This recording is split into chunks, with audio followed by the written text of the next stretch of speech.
Windsor West.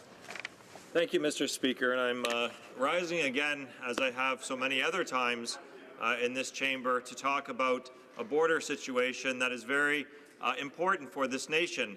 Along the corridor that I represent in Windsor West, approximately 30 to 35% of the nation's trade to America takes place.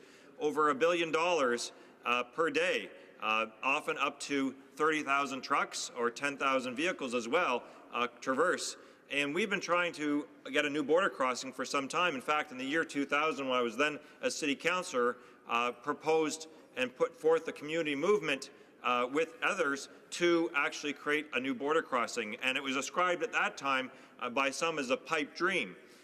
Fast forwarding over several number of years to where we are today, we finally actually have a potential for a new border crossing with Windsor to Detroit that once again will actually provide new modern infrastructure. Now, Mr. Speaker, this government had to be dragged and kicking and screaming to finally getting a border solution, which they now have inherited from the Conservatives, but the process is breaking down, Mr. Speaker. The Windsor-Detroit Border Authority was basically put in the situation to build a new border crossing for our community and for our country. Something that's been advocated for, Mr. Speaker, for not only just the community getting international trucks off of city streets, but also for our economy, as we've had a number of different suppliers and also just-in-time deliveries, everything you could imagine, from automotive to agriculture. In fact, Mr. Speaker, 12% of the GTA area is dependent upon a border crossing in Windsor in terms of their overall economy, and even up to 8 to 10% in Montreal. So we have a significant economic footprint that would basically grind to a halt if we do not fix the border crossings in Windsor. And we are dependent upon nearly 90-year-old infrastructure right now with regards to the current Ambassador Bridge. And also we have a Windsor-Detroit tunnel, and we do have a more modern ferry service, but it is not as robust as it is necessary to actually service everything. It does a very good, excellent job for chemicals and hazardous materials, but it cannot accommodate the mass volume that we have. Hence, a border process has been in place. But we know the past, Mr. Speaker. The past has been the Liberals have succumbed to lobbying and have succumbed to the wishes of a few at the expense of the community in the past. And one of those concerns is the ownership of the Ambassador Bridge, which is in private American hands right now. A billionaire owns the Ambassador Bridge and basically daily controls the economic levers for Canada in many senses. In fact, it wasn't until we actually had the International Bridge and Tunnel Act that actually had a process in place to inspect the bridge properly and to actually have then from the inspection enforcement powers, because it was private property. So, Mr. Speaker, my question was, when are we going to get this new border crossing completed? The road has been completed, Mr. Speaker, and the request for proposals was supposed to be out for building this new bridge. Everything has been done.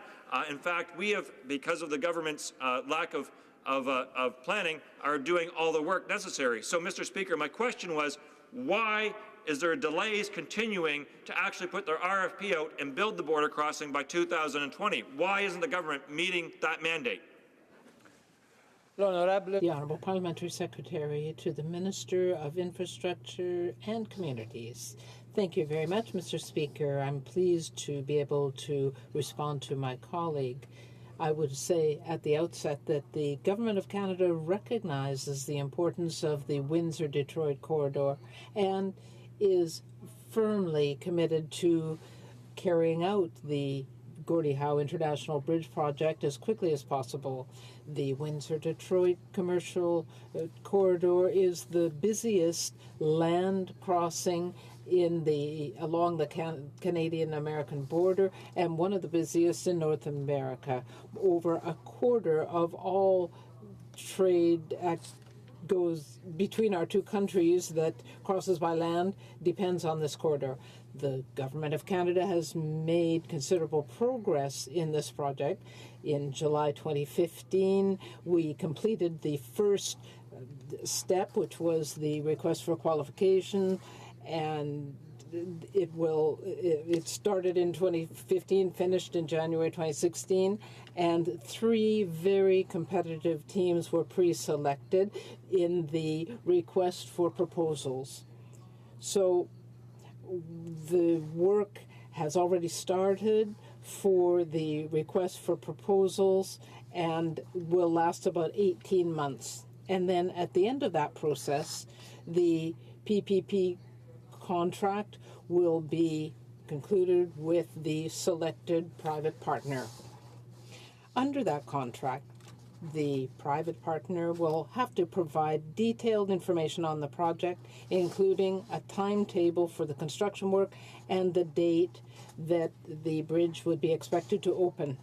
And Mr. Speaker, large-scale infrastructure projects like the Gordie Howe International Bridge require a lot of preparatory work before the construction actually can start. So as this procurement process unfolds, the Government of Canada is very busy on other aspects. For example, nearly $60 million has been invested to prepare the site for the Customs Plaza in the industrial sector at Brighton Beach, including an access road, the change of location for utilities, backfilling, and leveling, and drainage. So this work was started in the summer, is moving ahead well. On the Canadian side in Windsor, almost all of the land required for the project has been acquired, which means that once the bidder is chosen, work will go ahead quickly. We are also working to acquire the property that will be required, land on the Detroit side, under the direction of the Michigan Department of Transportation. There are offers being made in Delray, where the Customs Plaza will be on the other side, and demolition of some buildings has already started. As I mentioned, the Government of Canada recognizes the importance of infrastructure and has committed to investing over $120 billion for this over the next 10 years.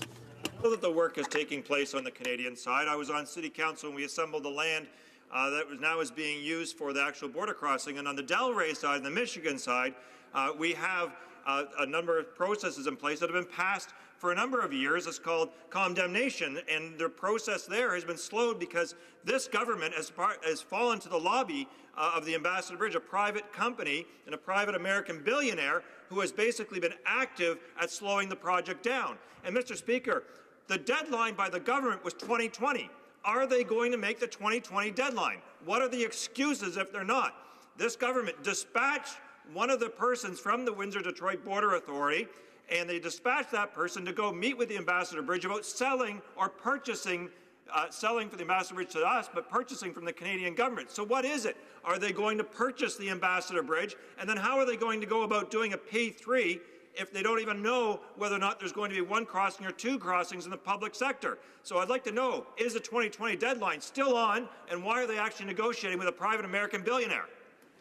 The Honourable Parliamentary Secretary. Thank you, Mr.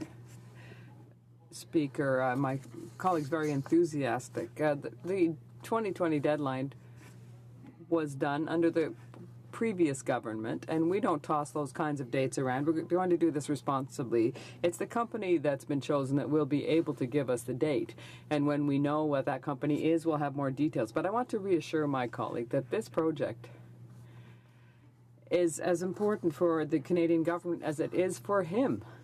We want to do this, but we want to do it responsibly and in the knowledge that it's being done in the best interest of Canadians.